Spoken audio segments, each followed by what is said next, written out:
오늘도 시편입니다. 오늘까지 시편입니다.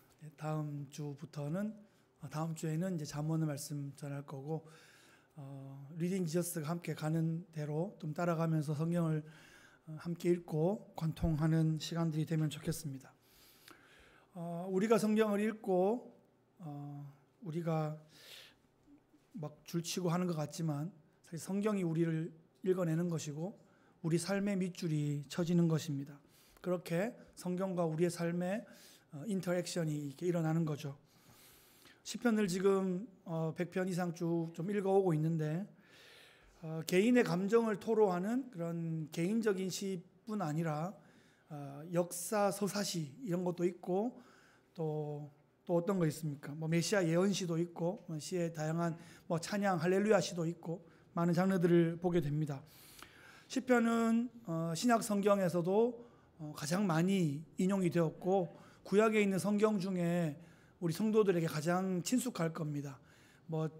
저랑 비슷한 또래를 사셨던 분들은 한국에서 중고등학교 때 국제 기드온 협회에서 나온 신약 성서와 시편 이렇게 해서 파란색 그 성경도 주머니에 많이 넣고 다녔는데, 그래서 하여튼 시편은 우리 성도들의 손때가 가장 많이 묻은 구약 성경인 것 같습니다. 구약 성경이 제국의 역사 위에 기록되어 있습니다. 이집트 제국, 아수르, 바벨론, 페르시아, 그 중간사 시절에 이제 헬라 제국 그리고 로마 제국 위에 신약 시대가 이렇게 기록되어 있죠. 바벨론 제국 시대 때 그 시편의 그 노래와 바벨론 제국의 접점에서 만들어진 오페라가 하나 있습니다. 사실 오페라라고 하는 것은 매우 세속적인 장르입니다. 이렇게 막 자기를 막 뽐내야 되고 드러내야 되고 감정을 고조돼야 되기 때문에 굉장히 세속적인 장르인데, 그 오페라 중에서 성경을 배경으로 한 오페라들이 몇 개 있는데 아주 드물게 아주 성공한, 역사상 가장 성공한 오페라 중에 하나 뭔지 아시죠? 베르디가 작곡한 나부코입니다. 나부코가 먹고 하시는 분 계십니까? 느부갓네살 왕의 이름을 이태리식으로 바꾼 걸 앞에 딴 거죠. 그러니까 느부갓이 나부코가 된 겁니다. 우리에게 가장 잘 알려진 것은 이제 히브리 노예들의 합창이라고 불리는 그 부분이죠. 그 선율이 너무 유명해서 안 들어본 사람 없을 겁니다. 그죠? 지금 쫙 하면 쫙 음악이 나오면 좋은데 빠바밤 빰 빠바바밤 빠바바밤 이렇게 나가는 부분이 있습니다. 여러분 한번 유튜브에 들어가셔서 2002년도에 뉴욕 그 메트로폴리탄 오페라단이 했는 그 장면 한번 보세요. 진짜 감동적입니다. 아주 최고로 퍼포먼스를 잘하는 화려한 사람들이 꾀재재한 그 노예의 옷을 입고 노예의 분장을 하고 노예의 표정을 하고 그 감성을 이렇게 드러내주는, 한 번씩 울적할 때마다 제가 히브리 노예들의 합창을 주기적으로 제가 듣습니다. 아주 감동적이고 마음에 많이 좀 공감되고 그렇습니다. 이 장면이 시편 137편 1절을 배경으로 하고 있습니다. 우리가 바벨론의 여러 강변 거기에 앉아서 시온을 기억하며 울었도다. 킹 제임스 버전 영어로 한번 보시죠. 좀 익숙하십니까? By the rivers of Babylon there we sat down, yeah yeah we wept when we remember Zion.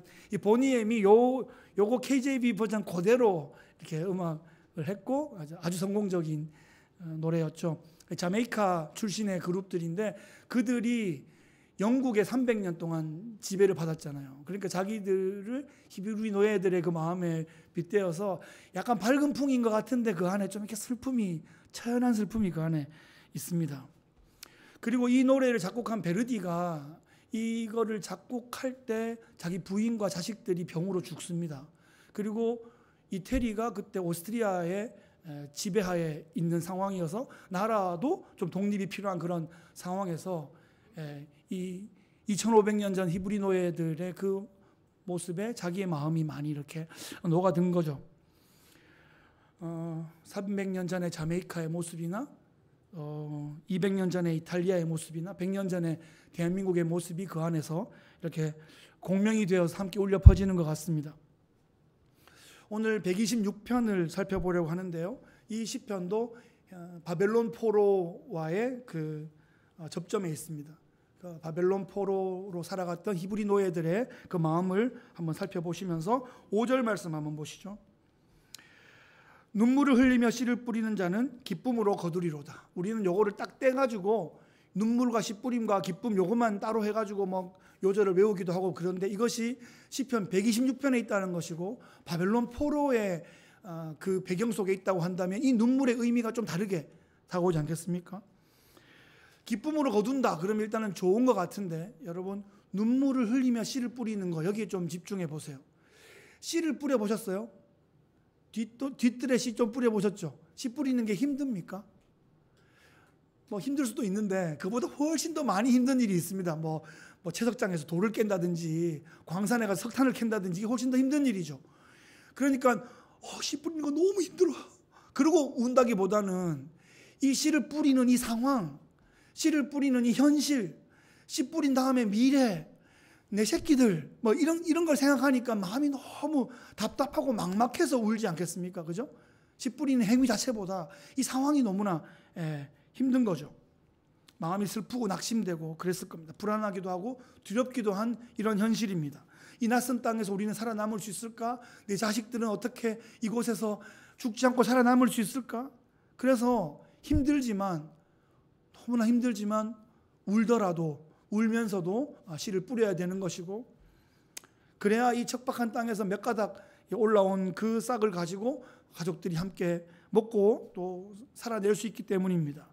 그런데 이 눈물의 의미가 처음에는 좀 낙심되고 좀 억울하고 힘들고 그래서 울 수 있는데 점점 지나면서 이 눈물의 의미가 좀 바뀌었을 것 같습니다. 선지자의 경고를 무시하고 하나님 말씀을 듣지 않았던 것에 대한 후회와 자책의 그런 눈물이 있겠고 이것이 좀 더 진행되면 예루살렘을 향해서 좀 예루살렘을 회복시켜 주시기를 그렇게 기대하면서 선지자의 말씀을 기억하면서 소망 가운데 기도로 올려드리는 그런 눈물이 아닐까 생각합니다. 예레미야가 포로된 이스라엘 백성들이 70년 만에 고국으로 돌아올 것이다 라는 예언을 했는데 처음에는 귀뚱으로도 안 듣고 말이죠. 막 그러다가 바벨론 포로로 막상 가보니까 어느 날 어느 순간에 예레미야 선지자가 그런 말씀하셨지 그리고 기억이 나는 거예요. 그리고 어떤 방식일지는 모르겠지만 하여튼 선지자의 마음이 좀 느껴지고 하나님의 그 마음이 느껴지면서 바벨론 그 유프라테스 강가에서 시온을 바라보며 울기 시작합니다. 눈물로 기도합니다.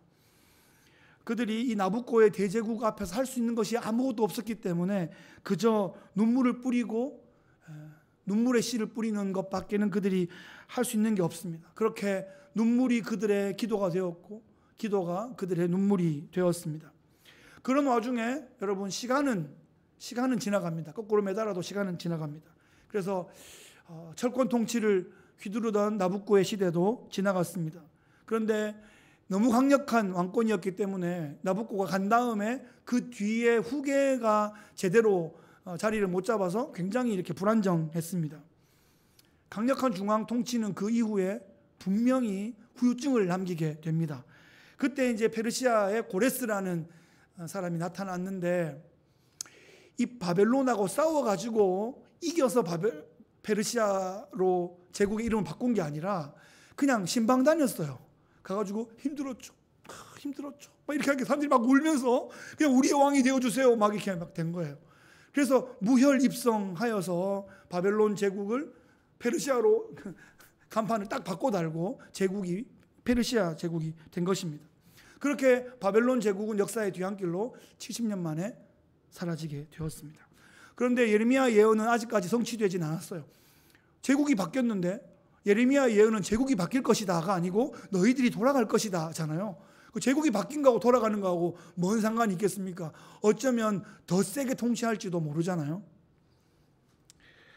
그런데 역사적으로 보아도 상황적으로 보아도 기적이라고 밖에는 말할 수 없는 미스테리한 일이 벌어지기 시작합니다.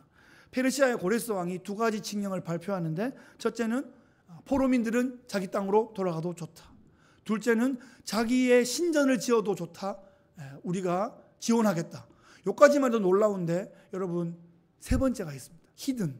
이거 잘 모르셨죠? 세 번째 뭔가 하면 자기 땅으로 이주는 하지 못한다 할지라도 정기적으로 자기 땅의 그 신전을 방문해서 11조를 낼 수 있고 가서 한 달씩 머물면서 그 도시의 상권을 진작시키는 것을 허락한다. 이렇게 된 거죠.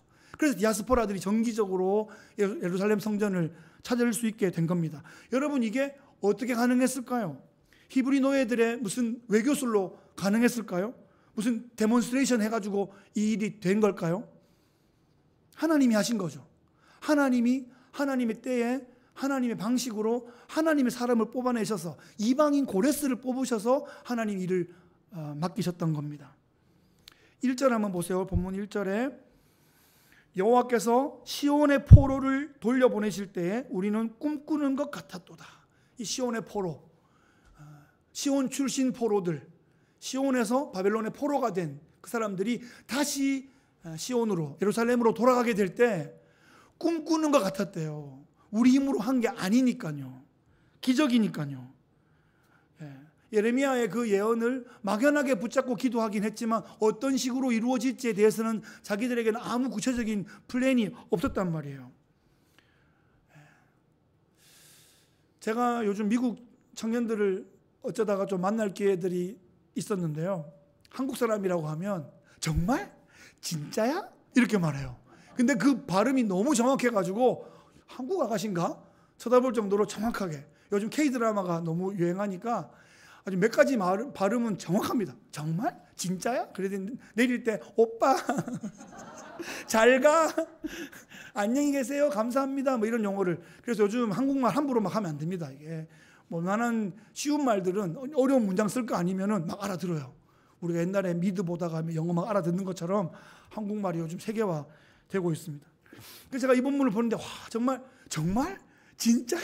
그러면서 정말 놀라는 장면이 좀 떠올랐습니다. 정말 현실이 아닌 것 같잖아요. 꿈만 같잖아요. 어떻게 이런 일이 이렇게 구체적으로 이렇게 이루어지냐고요. 여러분 기적을 믿으십니까? 기적? 여러분 기적을 믿으세요? 기독교 신앙은 기적을 믿는 신앙입니다. 창조를 믿는 거예요. 성육신을 믿는 거예요. 믿으시죠? 네. 부활을 믿는 거예요. 재림을 믿는다고요. 이게 실험이 불가능해요. 반복되지도 않아요. 하나님이 하셨대요. 우린 그걸 믿는 거예요. 왜? 하나님이시니까. 하나님이 가르쳐 주셨으니까 다시 반복되지도 않은 그 놀라운 기적적인 일이 있었다라고 믿는 거고 그분이 말씀하셨으니까 장차 있을 것이다. 남은 예언들도 성취된다. 그렇게 믿는 겁니다. 그런데 이거 우리가 너무 이렇게 기적만 믿으려고 그러면 세상 사람들이 너무 이상한 집단으로 생각하지 않을까? 그래서 세상과 소통하려고 세상 수준으로 이걸 버전 다운을 막 해가지고 비슷하게 얘기하려고 그러면 교회가 야 우리랑 말이 잘 되는 아주 이성적인 집단이구나 이렇게 생각하는 게 아니라 무시해버려요. 특별할 게 없네. 우리랑 똑같네. 아니 재미는 여기가 더 있네. 그러면서 우리는 아주 그냥 특별하지도 않고 그냥 재미없는 집단이 이상하게 돼버리게 됩니다. 우리가 교회가 존중을 받지 못하고 오히려 무시를 당하게 돼요. 우리가 여기서 좀 분별을 잘 해야 됩니다. 사탄의 전략에 말려 들어가는 거예요. 교회는 세상이 말하는 구원의 방식과 전혀 다른 방식의 구원을 말하고 있습니다. 내 힘으로 구원한 게 아니고요. 내 눈물로 구원한 게 아니고요. 하나님이 하셨다는 겁니다. 히브리 강변에서 우리가 우와 울어가지고 그 눈물 값으로 구원받은 게 아니고요. 여러분 울어서 구원받은 게 아니고 잘 들으세요. 울다가 구원받은 겁니다. 하나님이 하신 거예요. 내 눈물을 병을 담아가지고 뭐 재가지고 뭐 치구기를 재가지고 이게 뭐 몇 톤이 되면 구원해 주 그런 거 아니라고요. 그냥 우리가 하나님 마음을 생각하고 느끼고 기도하게 하시다가 그냥 하나님이 하신 거라고요. 여러분 기적이 현실이 될 때 어떤 일이 벌어지냐? 2절을 보십시오. 그때에 우리의 입에는 웃음이 가득하고 우리 혀에는 찬양이 찼었도다. 그때 문나라 가운데서 말하기를 여호와께서 그들을 위하여 큰 일을 행하셨다. 열방이 막 칭송을 하는 거죠. 웃음과 찬양 한 개가 빠졌는데요. 춤이 아마 같이 있지 않았을까? 멈출 수가 없는 거예요. 웃음과 찬양과 춤. 여러분 기분 좋으면 콧노래가 막 나오지 않아요? 여러분 기분 좋으면 이렇게 몸이 막 좀 움직여지지 않습니까? 저는 그런데 이게 막 3종 세트가 막 나오는 거예요. 노래와 웃음과 춤이 모두 다 함께 노래와 웃음과 춤이 막 폭발하고 있는데 한 명이 가만히 있어요. 우리는 옛날에 그런 사람 간첩이라고 불렀는데 함께 기뻐할 때 기뻐하지 못하고 함께 웃을 때 웃지 못하면 간첩이에요. 어느 포인트에서 웃어야 될지, 언제 춤을 춰야 될지를 지금 전혀 감 못 잡고 있는 간첩 말이죠.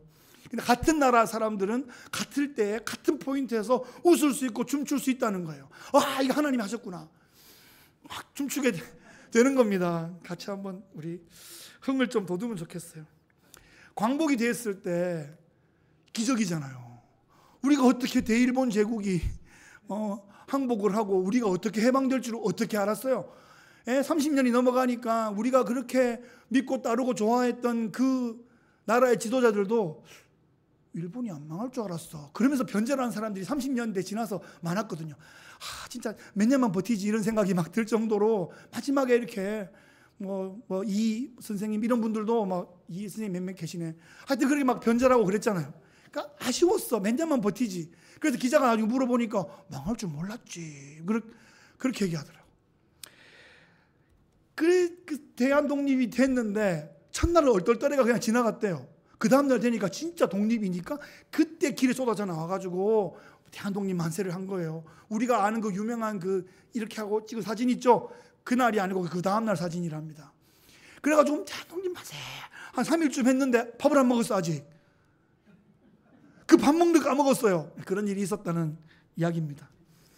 그런 기적적인 일이, 그런 놀라운 일이 히브리 민족 가운데 있었고 대한민국에도 있었습니다. 그 말고도 수많은 억눌림과 압제 가운데 있었다가 해방된 많은 나라들이 이런 상황을 경험했단 말이죠. 여러분, 기적은 그때에만 있습니까? 지금은 기적이 경험될 수 없습니까? 여러분 인생 가운데는 기적이 없었습니까? 여러분 이렇게 막 3종 세트가 터져나오는 일이 여러분 인생 가운데 없었냐고요? 이 공동체는 없었습니까? 앞으로는 없을 예정입니까? 있을 수 있잖아요. 있어야 되잖아요. 말씀에 있으니까요. 경험될 수 있단 말이에요. 저는 그런 꿈을 꿉니다. 우리 교회가 세상이 깜짝 놀라는 그런 기적적인 스토리의 주인공들이 되는 그런 꿈들을 꿔봅니다.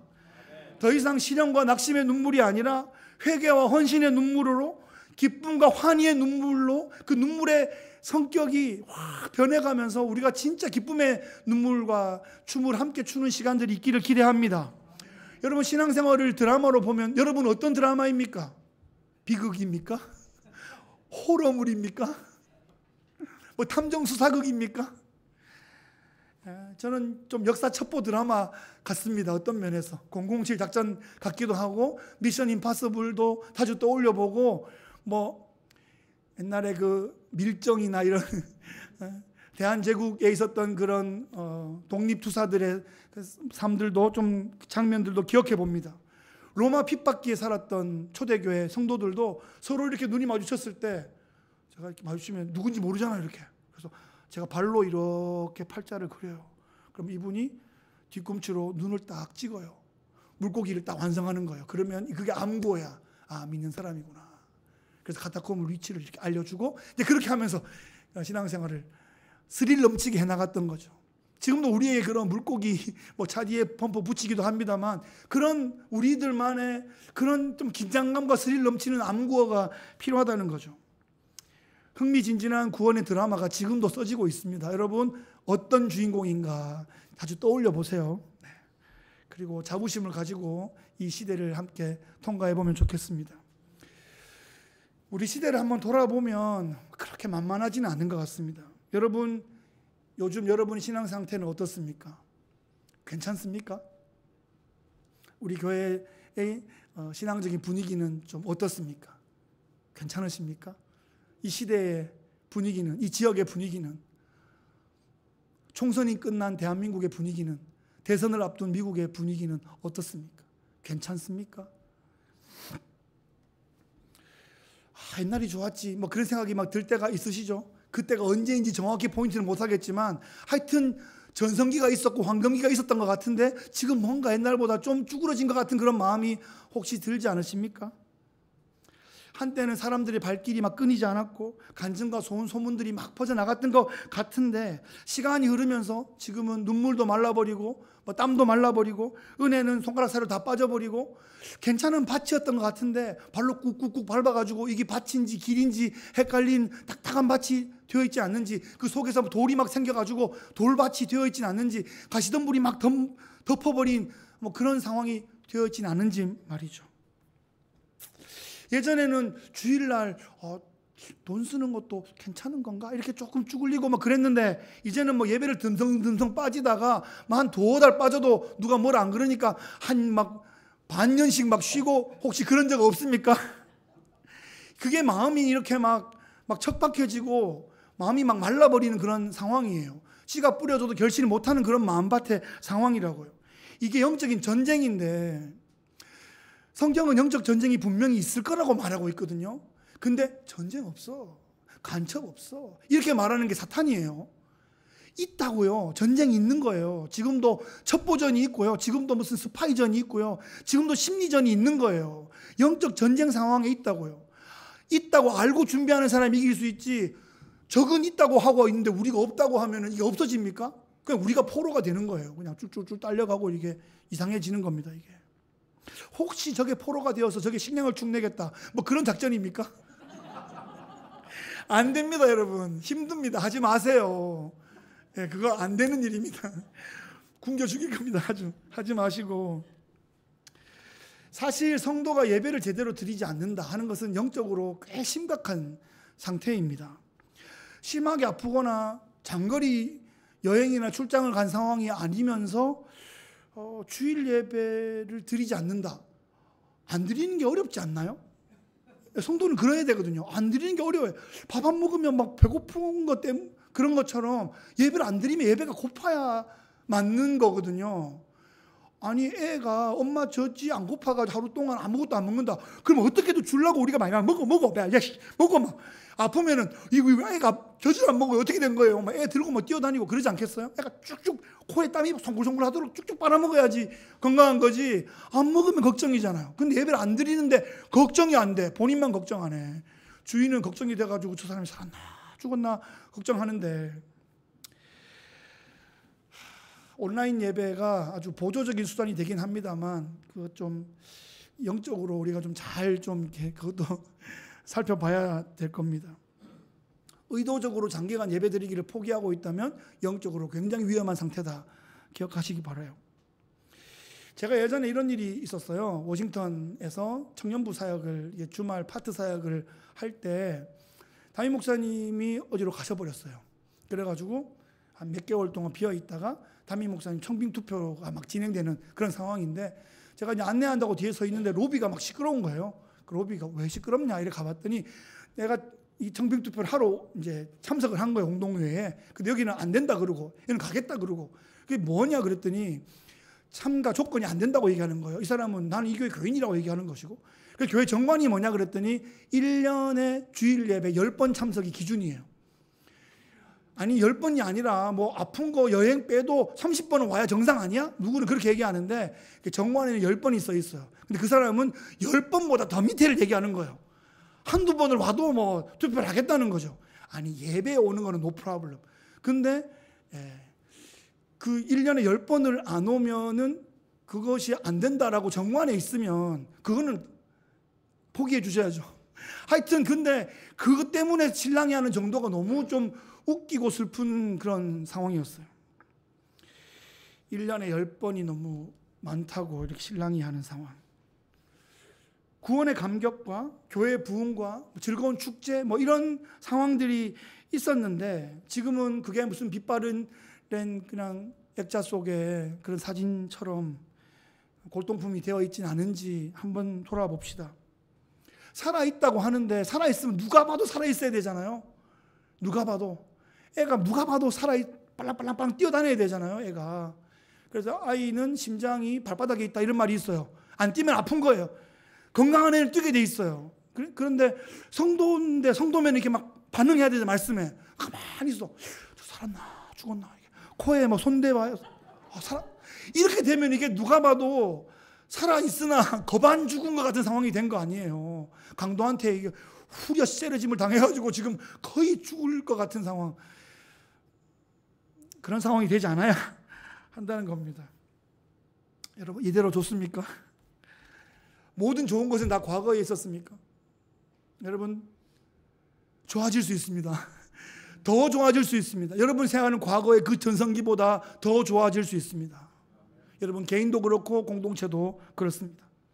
4절 한번 보십시오. 오늘 본문의 키입니다. 여호와여 우리의 포로를 남방 시내들 같이 돌려보내소서. 1절에서 시온의 포로들이 다시 예루살렘으로 돌아갔어요. 물리적으로 돌아갔어요. 몸이 갔는데 뭘 또 돌려보냅니까? 그래서 남방 시내들, 남방은 이스라엘 남쪽의 네게브 그 광야를 말하는데 그 남방에 시내가 막 흘러.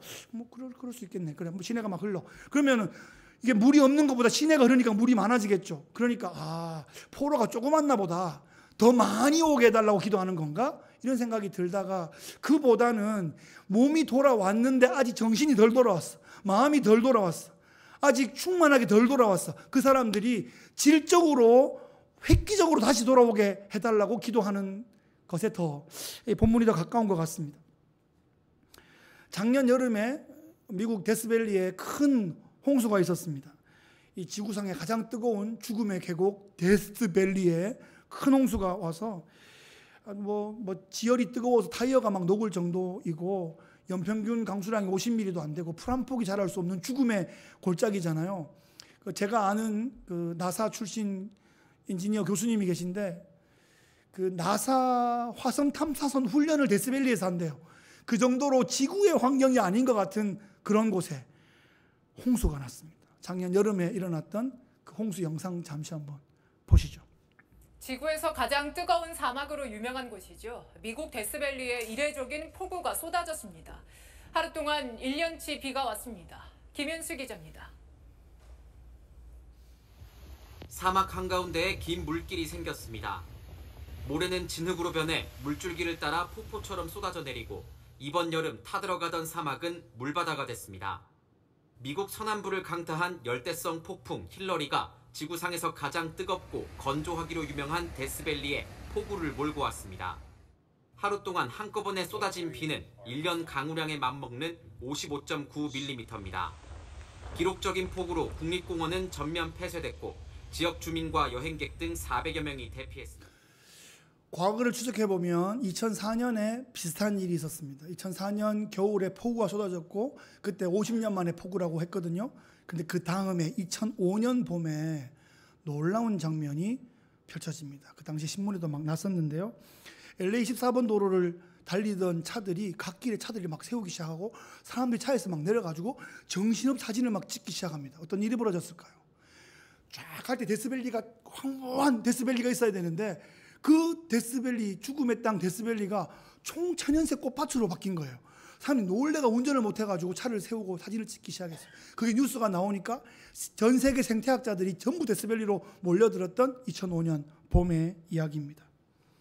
홍수가 땅을 막 뒤집어 놓으니까 죽은 듯이 그 땅 속에 묻혀있던 그 씨앗이 그 물기를 막 머금고 집단적으로 막 미친 듯이 꽃을 막 피우기 시작한 겁니다. 그 데스밸리가 처음부터 죽음의 계곡은 아니었을 거예요. 한때는 꽃과 나무들이 막 그런 무성한 그런 생태계를 만들고 있었을 겁니다. 어느 날부터 습기가 사라지기 시작했을 거예요. 비가 안 오기 시작하고 이슬도 마르고 모든 지하수도 빠지면서 습기가 점점 없어지기 시작해서 그런 데스밸리가 됐을 겁니다. 우리의 영혼의 상태는 어떻습니까?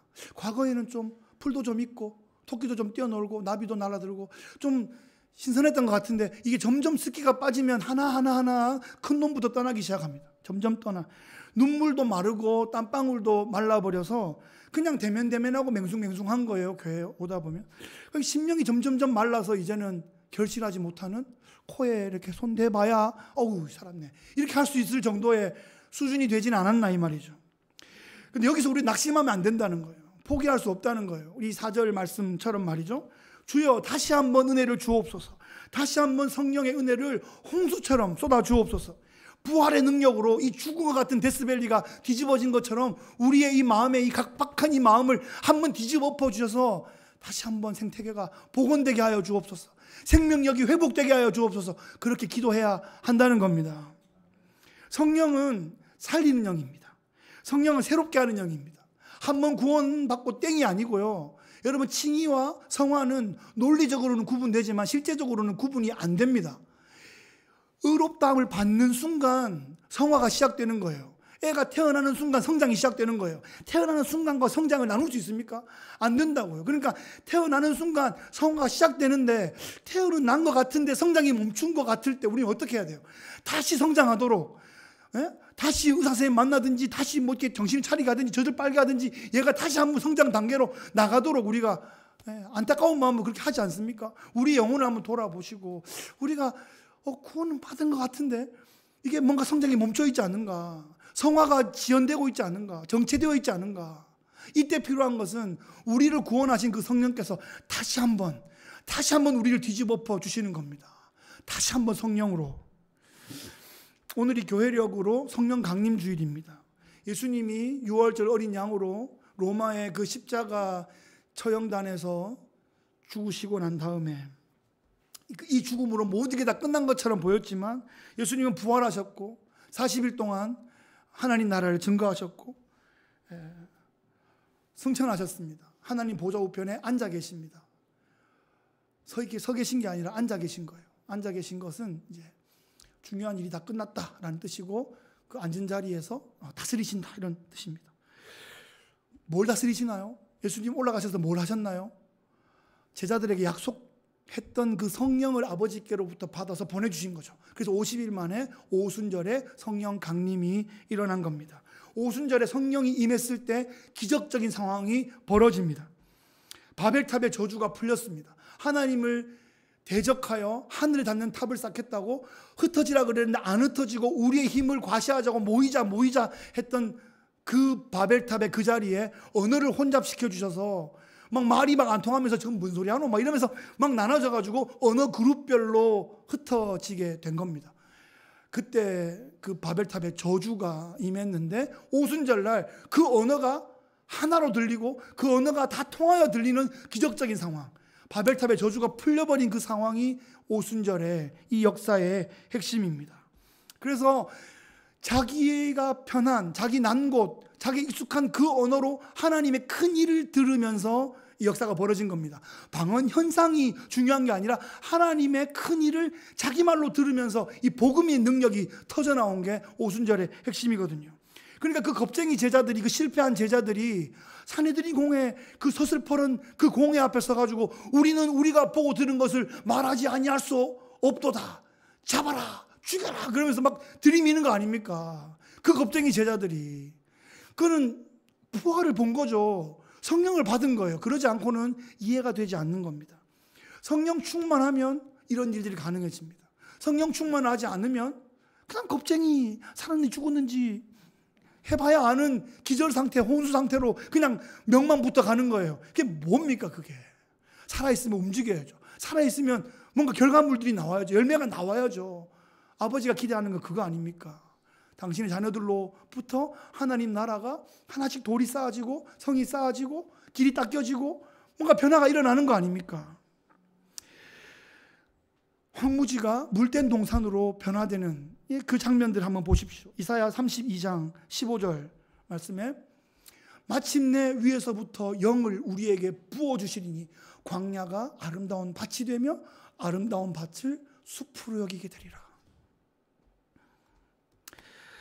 이사야 35장 6절 말씀해 보시면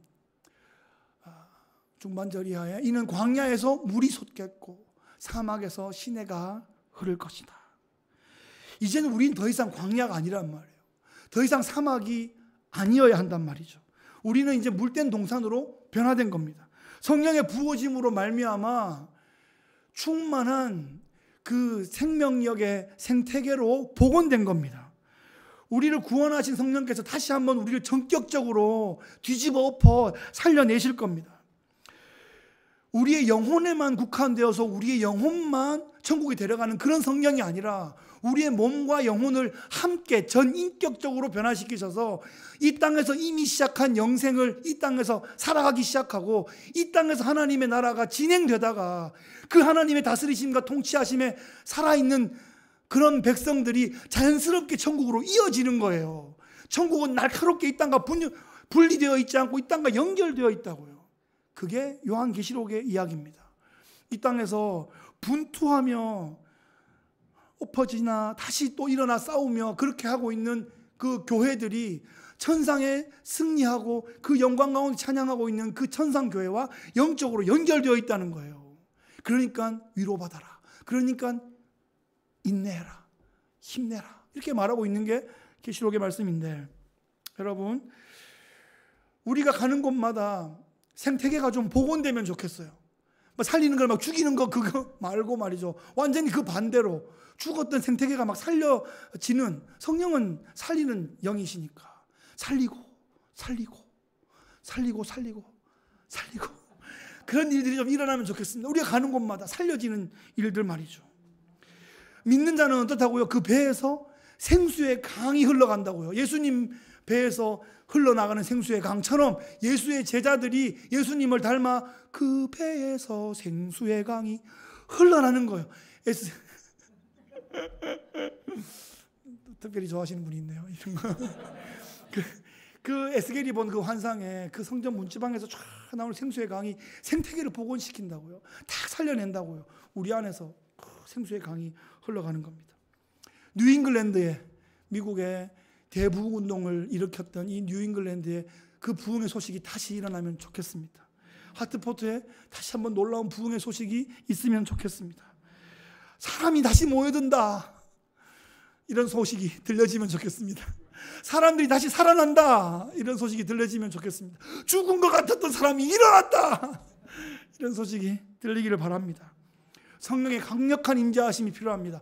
오늘 말씀 제목처럼 다시 한번 성령으로 우리를 뒤집어 엎어 주옵소서. 죽은 듯한 우리 이 황무한 곳이 다시 한번 사막에 강이 흐르는 생태계 복원의 역사가 있게 하여 주옵소서. 우리를 개혁시키는 그 하나님 아버지를 기대하시기 바랍니다. 여러분, 역전의 드라마의 주인공들 되시기를 예수 그리스도의 귀하신 이름으로 축복합니다. 기도하겠습니다. 참 좋으신 하나님 아버지, 감사합니다. 바벨론 그 유프라테스 강에서 시온을 바라보며 눈물 지으며 그렇게 하나님께 회개와 또 시온을 바라보는 그 소망의 눈물을 흘렸던 그들에게 그 시온의 포로를 돌려보내셨던 하나님의 기적적인 역사를 기억합니다. 거기에 머무르지 아니하고 다시 한번 우리를 성령으로 뒤집어 엎어 주셔서 다시 한번 살려주옵소서. 우리가 그 기도를 주 앞에 올려드리고 구원받은 우리가 정말 이 땅을 살리고 살리는 역사로 하나님의 나라로 바꿔내는 그 놀라운 역전 드라마의 주인공들 다 되게 주여 역사하여 주옵소서. 감사드리며 예수 그리스도의 귀하신 이름으로 기도하옵나이다. 아멘.